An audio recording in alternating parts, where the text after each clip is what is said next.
सभी को नमः संस्कृताय। अभिज्ञान शाकुंतलम हम लोग पढ़ रहे हैं। चलिए कल जहाँ तक हम लोगों ने पढ़ लिया उसके आगे देखते हैं, ठीक है। कल हमारी चर्चा यहाँ तक हो गई थी कि शकुंतला जो है वो क्योंकि पति के घर जा रही है और उसके लिए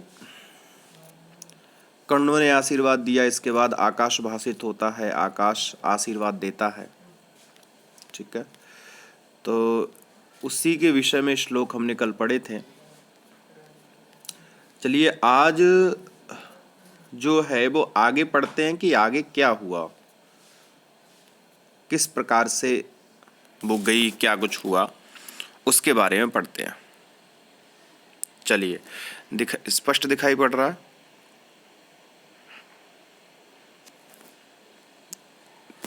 एक मिनट। अब ठीक है। देखिए, बोले गौतमी कहती है इसके बाद, क्योंकि आकाश भाषित जो था शांतानुकूल पवनश्च शिवश्च पंथा, इस बात को जो कि आकाश भाषित है सभी ने सुना। इसलिए गौतमी कहती जाते ज्ञाति जन स्निग्धाभि अनुज्ञात गमना असि तपोवन देवताभिः। तपोवन देवताभिः, भाई तपोवन के जो देवता हैं उनसे जब काश्यप ने आशीर्वाद मंगवाया तो उन्होंने कोकिला को, कोयल को अपने आशीर्वाद के रूप में अनुमति प्रदान की जाने की। अब वहाँ गौतमी भी खड़ी थी, सबने सुनी थी ये बात। तो गौतमी ने कहा कि तपोवन देवता भी, अर्थात तपोवन के देवताओं ने, तृतीया का रूप है, देखो तृतीया का रूप में आप के द्वारा लगा लीजिए, ठीक है। तपोवन के देवताओं ने, और कैसे तपोवन के देवता हैं तो एक तृतीया का रूप और दिया है, ज्ञाति जन स्निग्धा भी। ज्ञाति कहते हैं संबंधी को और जन मतलब व्यक्ति, ठीक है। ज्ञाति मतलब संबंधित व्यक्ति, ठीक है। और संबंधित व्यक्ति स्निग्ध, संबंधित व्यक्ति इव स्निग्ध, अर्थात जैसे संबंधी व्यक्ति आप पर स्निग्ध होता है, ठीक है। इसी प्रकार से संबंधी, तो ज्ञातयश्च ते जनाः, ज्ञाति जना पहले करेंगे कर्मधारय, और ज्ञाति जना इव स्निग्धानि, ज्ञाति जन स्निग्धानि, ठीक है। कि ज्ञाति संबंधी लोगों के तुल्य प्रेम करने वाले, ठीक है। संबंधी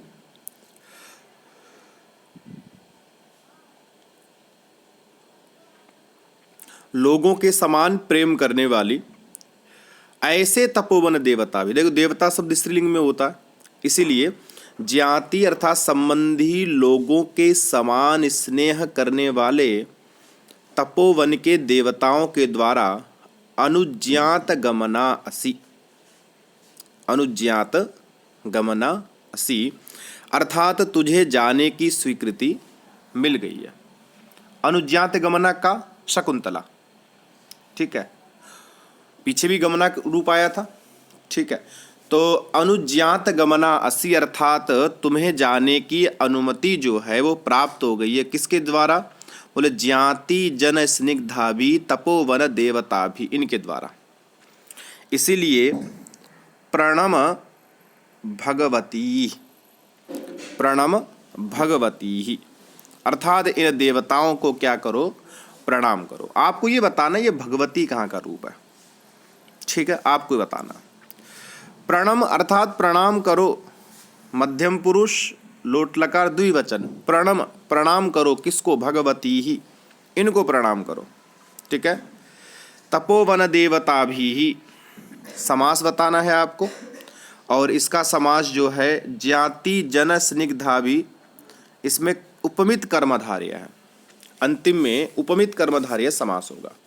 ये पंक्ति किसने कही है? गौतमी ने कही है, क्योंकि वहाँ पर सबसे वृद्धा जो खड़ी है वो स्वयं गौतमी है। तो गौतमी शकुंतला को ये बात कहती है कि जब तुम्हें जाने की अनुमति मिल ही गई है तो तुम प्रणाम करो देवताओं को। शकुंतला क्या करती है?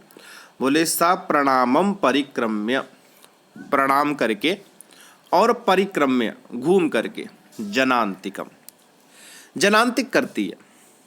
ठीक है, हाथ की ओट से जब कोई बात कही जाए, ठीक है, श्रोताओं को तो सुनाई पड़े लेकिन वहां अन्य उपस्थित लोगों को, पात्रों को सुनाई ना पड़े तो वो जनांतिक होता है। श्रोताओं को तो सुनाई पड़ेगा, ठीक है, जिससे कहा जा रहा है उसको सुनाई पड़ेगा, लेकिन अन्य जो पात्र हैं उनको सुनाई नहीं पड़ेगा, वही जनांतिक है। बोले हला प्रियम वदे, अर्थात सखी प्रियम वदा, आर्य पुत्र दर्शनोत्सुकाया, आर्य पुत्र दर्शन उत्सुकाया, षष्ठी का हो गया। और परित्यजंत्या, परित्यजंत्या, ठीक है। तो आर्य पुत्र दर्शन उत्सुकायाः, षष्ठी। आर्यपुत्र कौन है? आर्यपुत्र है दुष्यंत। तो आर्यपुत्र के दर्शन, ठीक है, क्योंकि शकुंतला जाएगी तो शकुंतला को जाएगी तो वहां आर्यपुत्र के दर्शन होंगे, तो आर्यपुत्र के दर्शन होंगे तो इसके लिए उत्सुक भी है, ठीक है। तो आर्यपुत्र दर्शनोत्सुकायाः, अर्थात आर्य पुत्र के लिए, आर्यपुत्र के दर्शन के लिए उत्सुक। समास की बात करें तो आर्यपुत्रस्य दर्शनम या दर्शने वा उत्सुका, आर्यपुत्रस्य दर्शने या दर्शनेन वा उत्सुका, ठीक है, तत्पुरुष समास होगा यहाँ पर। और आपको पता है प्रसितोत्सुकाभ्याम तृतीया च, जब उत्सुक शब्द का प्रयोग कर दिया जाता है तो तृतीया भी होती है और सप्तमी भी होती है। इसलिए आर्यपुत्र दर्शनेन दर्शने व उत्सुका, आर्यपुत्र के दर्शन के लिए उत्सुक। कौन है आर्यपुत्र के दर्शन के लिए उत्सुक? शकुंतला। किसका विशेषण बनेगा ये? शकुंतला का। आर्यपुत्र दर्शनोत्सुकाया, आर्यपुत्र के दर्शन के लिए उत्सुक, अपि भी आश्रम पदम परित्यजंत्या, करे आर्यपुत्र के दर्शन के लिए उत्सुक होते हुए भी आश्रम पदम, ये जो आश्रम है, ठीक है, जहाँ हम रहे हैं, इतने बड़े हुए हैं, पले बड़े हैं, बोले आश्रम वनम, आश्रम पदम परित्यजंत्या, अर्थात छोड़ते हुए का, परित्यजंत्या छोड़ते हुए, करिए कि मैं, मेरे चरणों, चरण दुखेन, दुखपूर्वक, पुराह सामने, प्रवर्तेते, अर्थात पढ़ रहे हैं, ठीक है। वो कहना चाह रही है कि आर्य प्रियंवदा, आर्यपुत्र के दर्शन के उत्सुक होने पर भी आश्रम भूमि को छोड़ते हुए मेरे पैर जो हैं बड़ी कठिनता से आगे बढ़ रहे हैं। आर्यपुत्र को देखने की उत्सुकता है, ऐसा नहीं कि आर्यपुत्र को देखने की उत्सुकता नहीं रही हो, ठीक है, लेकिन आश्रम पद नहीं छोड़ा जा रहा है। इसलिए गरीब बोले आश्रम पदम परित्यजंत्या, आश्रम पद को छोड़ते हुए, दुखे न, बड़े दुख पूर्वक, मैं चरणों, मेरे जो दोनों चरण हैं, पुरा सामने, प्रवर्तेते, अर्थात पढ़ रहे हैं। इस पंक्ति के अंदर प्रवर्तेते क्रिया का जो करता है वो है चरणों, ठीक है, चरणों, ये प्रवर्तेते क्रिया का करता है। पुरः, पुरतः मतलब सामने, आगे आगे, दुखेन बड़े दुख पूर्वक, और प्रवर्तेते मतलब जा रहे हैं। अब शकुंतला जब इस बात को कहती है, क्योंकि जाते समय प्रियंवदा को भी लग रहा है कि यार अब तो थोड़ा अच्छे से बोलना चाहिए, ठीक है यार, लड़ाई झगड़े रहे हमारे, कोई बात नहीं, अब हर समय लड़ाई झगड़े तो बात नहीं बन सकती, अब तो थोड़ा अच्छे से बोलना चाहिए।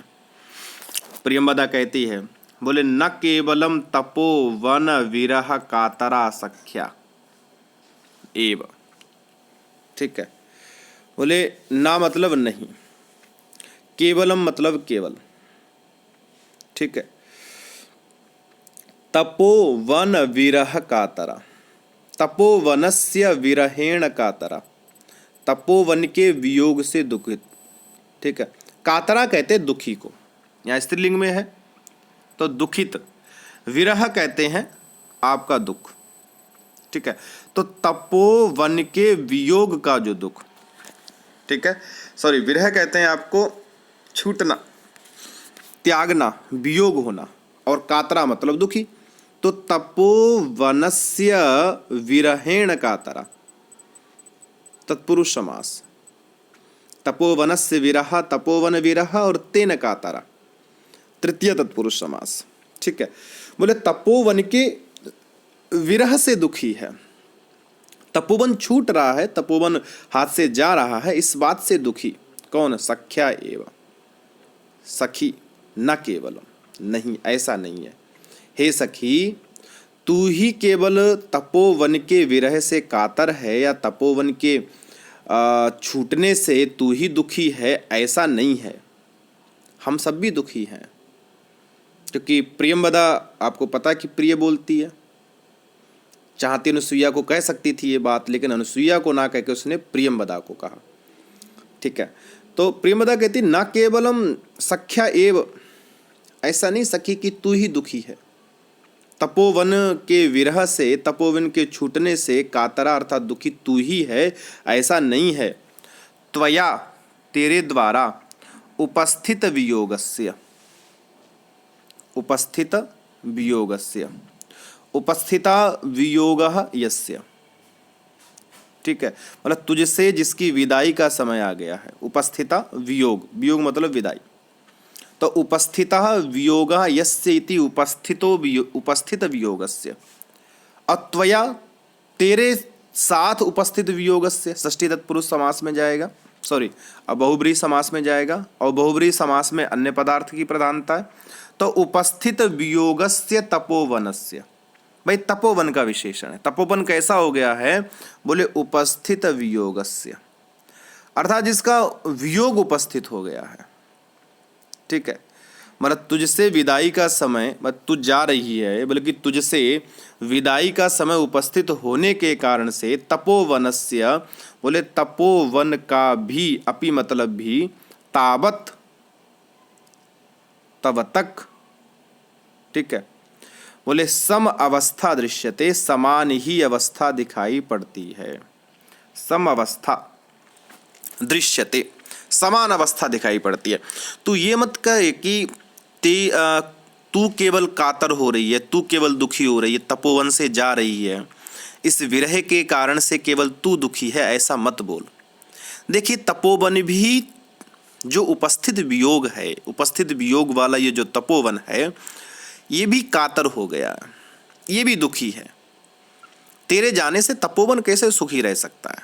तूने जिन वृक्षों को, तूने जिन पौधों को पानी दिया है, तूने जिनके लिए जो किया है, कौन कर सकता है? इसलिए ना केवलम तपोवन विरह कातरा सख्येव, केवल हे सखी तू ही तपोवन के छोड़ने से दुखी नहीं है। त्वया उपस्थित वियोगस्य, तेरे द्वारा उपस्थित जो वियोग है, वियोग वाला तपोवन से, जो तपोवन है, उसकी भी तावत सम अवस्था दृश्यते, उसकी भी अवस्था यही है, अलग कोई अवस्था नहीं है।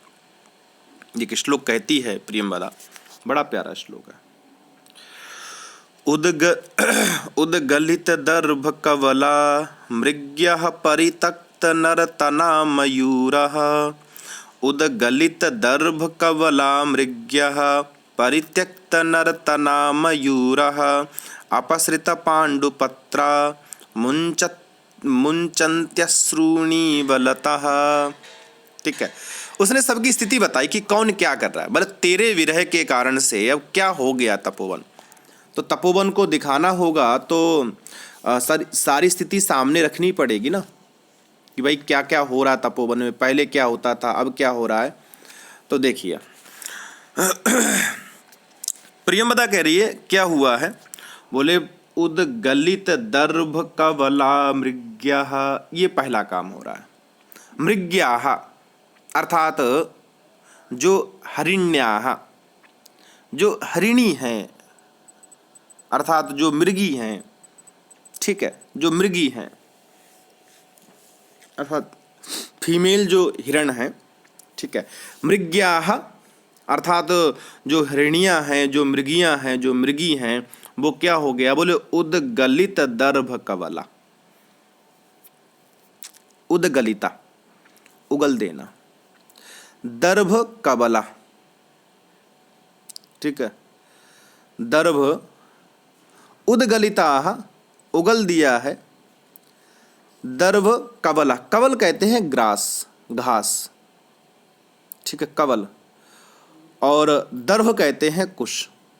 तो दर्भाणाम कवलाः दर्भ कवलाः, अर्थात दर्भाणाम कवलाः, दर्भों की, कुशों की जो ग्रास है, जो उन्होंने मुंह में लिया था, जो खा रही थी, उसको क्या कर दिया? उद्गलिता उगल दिया है बाहर। किसने उगला है? मृग्याओं ने उगला है, अर्थात फीमेल जो है उन्होंने उगला है, ठीक है।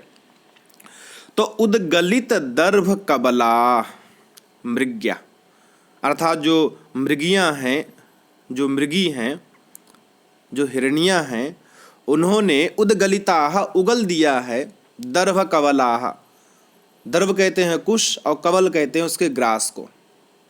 घास, जो कुश की घास होती है, जो उसका ग्रास बना के नहीं खाते, जिसको हम अपने यहाँ कौरा कहते हैं, एक टुकड़ा कहते हैं, टुकड़ा तोड़ा, सब्जी लगाई, खाया, वो ग्रास, उसी को कवला कहा गया।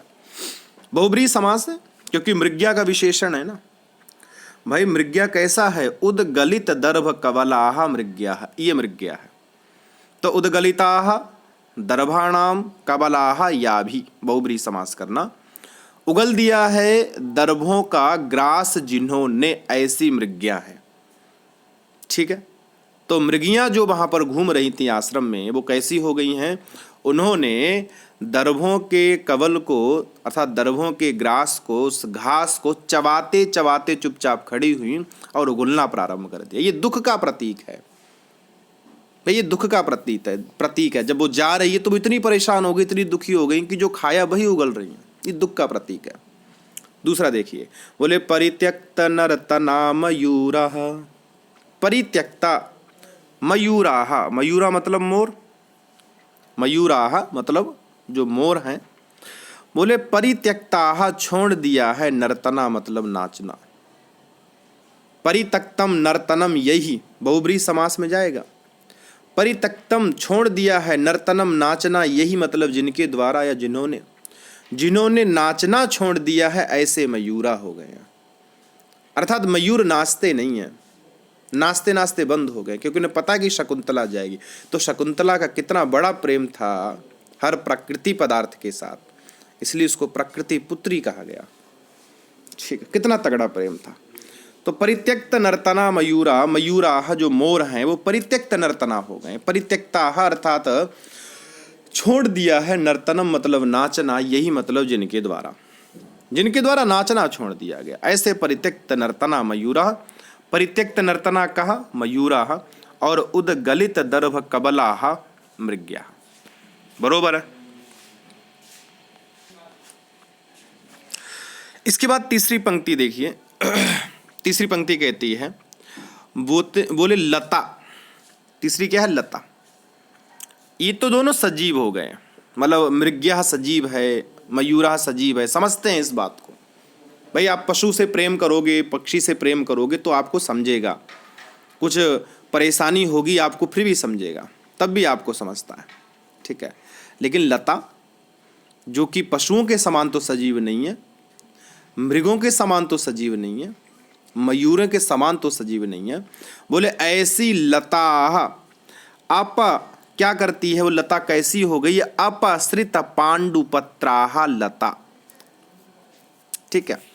अपसृताः, अपसृत पांडुपत्राः, तो अपसृतानि अर्थात पतितानि, गिर गए हैं, ठीक है। पांडु अर्थात पांडुनी, पांडुनी मतलब पीले, पीतानी या जीर्णानी। पत्राणी मतलब पर्णानी, याभ्या मतलब जिससे। अपसृताः, अपसृतानि मतलब गिर रहे हैं, पांडुनी मतलब पीले या जीर्ण, और पत्राणी मतलब पर्णानि, पर्ण, पत्ते, याभ्या मतलब जहाँ से। अर्थात लता जो है वो पीले पत्तों को डाल रही है। लताएं पीले पत्तों को छोड़ने वाली हो गई हैं। बहुब्रीहि समास होगा इसमें भी। देखो अन्य पदार्थ की प्रधानता है, लता की प्रधानता है, तो लता की प्रधानता है इसलिए बहुब्रीहि समास करना पड़ेगा। अपसृतानि छोड़ दिए हैं, पांडु, पीतानि, पत्राणि, याभ्या जिसने पीले पत्र छोड़ दिए हैं।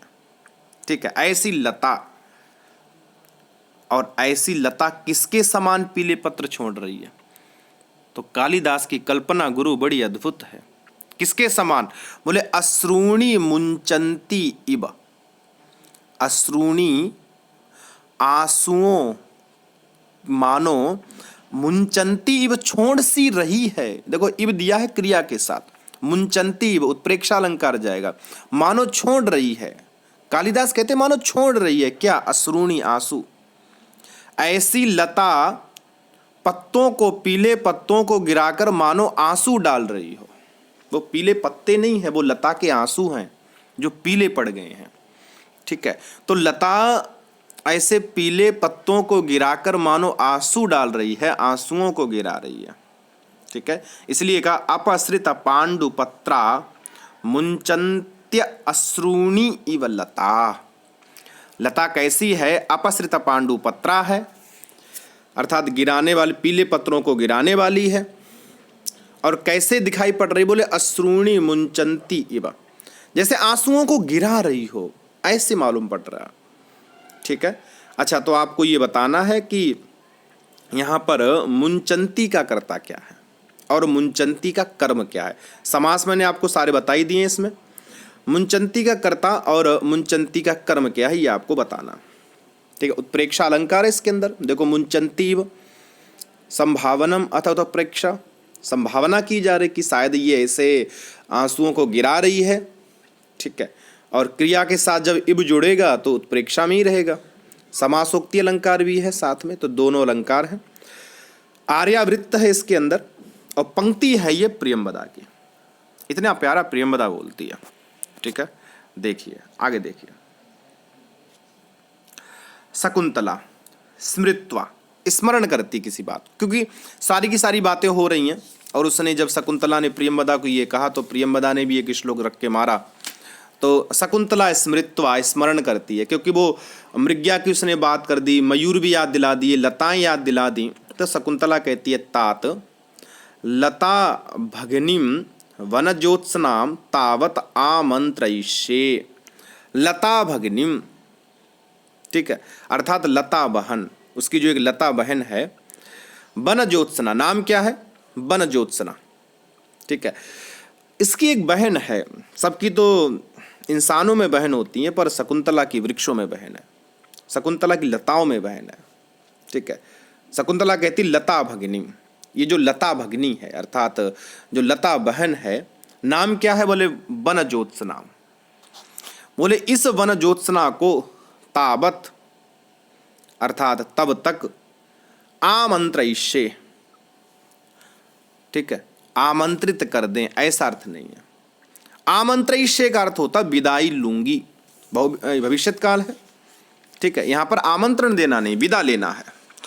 तो बोले वनज्योत्सनाम, क्योंकि अगर मान लीजिए मैं जा रही हूँ आज और सभी मुझे विदाई दे रहे हैं, तो मेरी जो बहन है, जिसको मैं बहन बोलती हूँ, वनज्योत्सना है, उससे भी मैं क्या कर लूँ? बोले तावत आमंत्रयिष्ये, उससे भी मैं अनुमति ले लूँ, उससे मैं विदाई ले लूँ। ठीक है, किससे विदाई ले ली है? लता भगिनी से। क्या नाम है? वनज्योत्सनाम। वनज्योत्सनाम लता भगिनीम तावत आमंत्रयिष्ये, ऐसी लता भगिनी से मैं तब तक विदाई ले लूं, विदा ले लूं। काश्यपा, काश्यप कहते हैं, देखिए क्या कहा काश्यप। अवैमी ते तस्याम सौदार्य स्नेहम। अवैमी मतलब जानता हूं, उत्तम पुरुष एक वचन। काश्यप कहते हैं अहम अवैमी, मैं जानता हूं। क्या जानता हूं? ते मतलब तुम्हारा, ते मतलब तुम्हारा।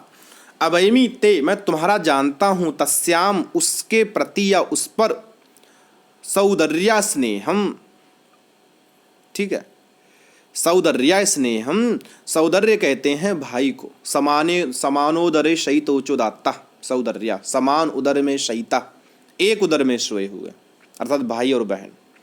तो सौदर्य अर्थात बिल्कुल सगी बहन के समान, स्नेहम स्नेह को, अहम अभयमी मैं जानता हूँ, ते मतलब तुम्हारा, तस्या मतलब उस पर, बोले तुम्हारा उस पर बहन के समान प्रेम है, स्नेह है, इस बात को मैं जानता हूँ। काश्यप कहते हैं कि ऐसा नहीं हो सकता तू चली जाती और वन ज्योत्सना से विदा ना लेती, ऐसा नहीं होता। अभयमी जानता हूँ, ते मतलब तेरा, तस्या मतलब उस पर, सौदार्य स्नेहम अर्थात सगे भाई बहन का स्नेह मैं जानता हूँ। इयम तावत दक्षिणेन, देखो बोले ये दक्षिण की ओर, इयम तावत दक्षिणेन, ये देखो दक्षिण की ओर, इशारा करता है कि दक्षिण की ओर जो है वो वन ज्योत्सना है। हो सकता है प्रश्न पूछ लिया जाए कि वन ज्योत्सना किस दिशा में है, या वन ज्योत्सना का संकेत भगवान काश्यप किस दिशा की ओर करते हैं, तो दक्षिण की ओर करते हैं। अंडरलाइन कर लीजिएगा। शकुंतला समेत्य, शकुंतला पास जाती है, ठीक है, शकुंतला समेत्य पास जाकर लताम आलिंग्य, लता का आलिंगन करती है, ठीक है।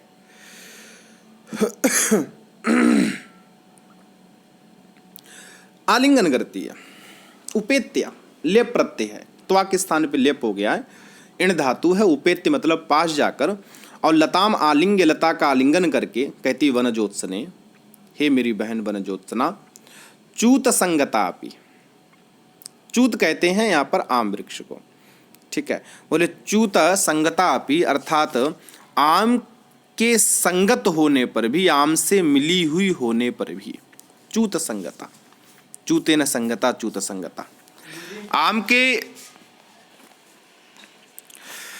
तो शकुंतला कहते हैं कि संगता अपि अर्थात आम के वृक्ष के साथ तुम संगत हो गई हो, मिल गई हो, ठीक है, मिली हुई हो, माम मुझको, प्रत्यालिंगित उद्गता भी, ठीक है, एक मिनट रुकिएगा। प्रत्यालिंगित अर्थात आलिंगन कर, उद्गता भी शाखा बाहु भी, शाखा रूपी बाहुओं से मुझे आलिंगन कर, अर्थात मेरी ओर आ, ठीक, और मुझे गले मिल, ठीक है। तो शाखा रूपी बाहुओं के द्वारा।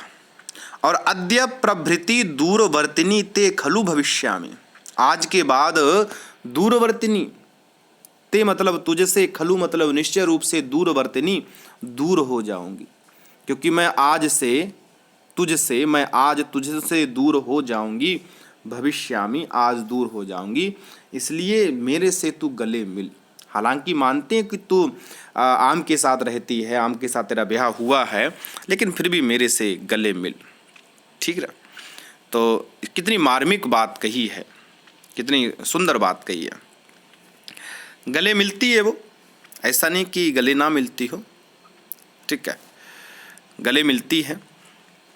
काश्यप ने श्लोक बोला, बोले संकल्पितं प्रथममेव मया तवार्थे, भरतारमात्मसदृशं सुकृतैर्गता त्वं, चूतेन संसृतवती नभमालिकेयं, यस्यामहं त्वयि च सम्प्रतिवीतचिन्ता, अस्यामहं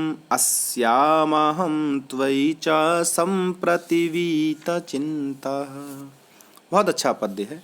बोले मया तवार्थे प्रथमम एवं संकल्पितम, मया मतलब मेरे द्वारा, तब मतलब तुम्हारे लिए, अर्थ मतलब लिए। मया, काश्यप कहते कि मया मेरे द्वारा, तवार्थे अर्थात त्वन्निमित्तम शकुंतला के लिए, प्रथमम पहले, ठीक है, पूर्वम एव प्रथमम मतलब पहले ही, संकल्पितम संकल्प किया था, ठीक है, मैंने जिसका प्रथम मतलब पहले ही संकल्प किया था, किसके लिए, शकुंतला के लिए। क्या संकल्प किया था, बोले भरतारमात्म सादृशम त्वं सुकृतैर्गता, जिस बात का मैंने संकल्प किया था कि शकुंतला के लिए अच्छा भर्ता लेके आएंगे, अच्छा लड़का लेके आएंगे, लेकिन हुआ क्या? बोले त्वम भरतारम त्वम, अर्थात ऐसे अपने सदृश पति को, त्वम मतलब तू, सुकृतैहि पुण्य कर्मों से गता प्राप्त हो गई हो। त्वम मतलब तुम, भरतारम मतलब ऐसे पति को जो कि आत्मसादृशम है, ठीक है, आत्मसादृशम अपने सादृश है, शकुंतला के सादृश्य है, ठीक है। जैसे शकुंतला सोचती है, जैसे शकुंतला रहती है, वैसे रहने वाला, उसी प्रकार से आचरण करने वाला। बोले त्वम भरतारम आत्मसादृशम, तुम भरता, और भरता कैसा है? बोले आत्मसादृशम अपने जैसे भरता को, सुकृतैहि अपने पुण्यों के कारण से गता प्राप्त हो गई हो। मैंने भी ये संकल्प किया था, काश्यप कहते हैं मैंने भी ये संकल्प किया था शकुंतला के लिए कि अच्छा भर्ता लाके देंगे, अच्छा पति लाके देंगे, लेकिन तुम तो अपने पुण्य कर्मों के कारण से ही ऐसे आत्मसादृश भरतारम गता प्राप्त हो गई हो, ठीक है। और क्या कहते हैं आगे देखिए, बोले इयम नवमालिका चूतेन संसृतवती। इयम मतलब यह है नवमालिका, ये जो वनजोत्सना है, ठीक है, चूतेन अर्थात आम वृक्ष के साथ, संसृतवती अर्थात मिल गई है, संगतवती मिलतवती, ठीक है, ये मेल हो गया इसका, क्योंकि भाई उसकी बहन थी ना, शकुंतला की बहन कौन थी? वनजोत्सना, तो दो बहनें तो चिंता तो रहेगी ना। काश्यप कहते कि ये तो भाई नवमालिका जो थी ये तो चली गई है आम वृक्ष के साथ, मिल गई है, संसृतवती।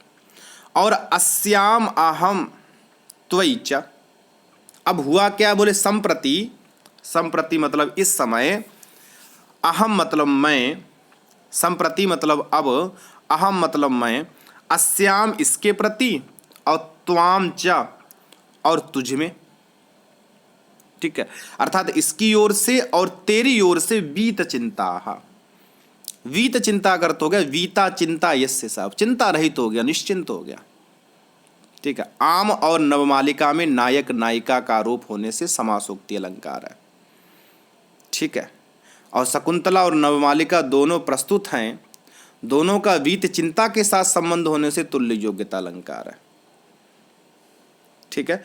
तो वीत चिंता कह, बीत चिंता कंडवा या बीत चिंता काश्यप, वसंत तिल का छंद है आपका। तो भरतारम आत्मसादृशम, आत्मसादृशम मतलब अपने सादृश, ठीक है, सुकृतैर अपने पुण्यों से गतासी अर्थात तुम प्राप्त हो गई हो, और ये नवमालिका भी आम के साथ मिल गई है, इसलिए तेरे प्रति और इस नवमालिका के प्रति मैं बिल्कुल बीत चिंता हो गया, अब मुझे कोई चिंता नहीं, ये बड़ी जिम्मेदारी वाला काम जो है वो पूरा हो गया, ठीक है। चलिए, काश्यप कहते हैं वैसे खत्म हो गया हमारा। बोले इताह पंथानम प्रतिपद्यस्व, इता मतलब बोले इधर से मार्ग पर चलो अर्थात आगे बढ़ो, इताह पंथानम प्रतिपद्यस्व, इस तरफ मार्ग से आगे बढ़ो, ठीक है। तो आज इतना ही रखते हैं हम लोग, बाकी कल बिल्कुल लाइव पढ़ेंगे जैसे हम पढ़ते हैं। आज आपको इसका वीडियो प्राप्त हो जाएगा। सभी के लिए नमा संस्कृताय।